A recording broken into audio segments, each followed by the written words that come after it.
जीवन सब दिशाओं से विपरीत से बंधा हुआ है, लेकिन जब हम एक पहलू को देखते हैं तो दूसरे को बिल्कुल भूल जाते हैं। वही भूल हमारे जीवन का सबसे बड़ा दुर्भाग्य है। जब हम एक को देखते हैं तो दूसरे को बिल्कुल विस्मृत कर जाते हैं। जब हम कांटे देखते हैं तो हम फूल नहीं देखते, जब हम फूल देखते हैं तो हम कांटे नहीं देखते। और फूल और कांटे एक ही वृक्ष पर लगे, और फूल और कांटों के भीतर जो रस बह रहा है वो एक ही रस है। वो एक ही शाखा दोनों को प्राण दे रही, और एक ही जड़ दोनों को जीवन दान कर रही है, और एक ही सूरज दोनों पर किरणें बरसा रहा है, और एक ही माली ने दोनों को फूल दिया है, और एक ही अस्तित्व से दोनों का आगमन हुआ है।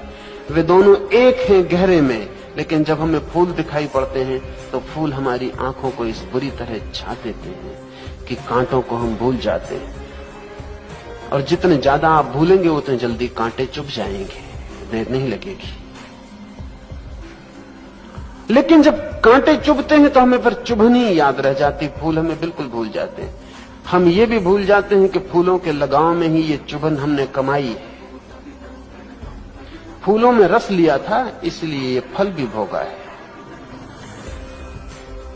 लेकिन जब कांटा दिखाई पड़ता है तो फूल तिरोहित हो जाता है। हमारी दृष्टि सदा आंशिक है, पार्शियल है।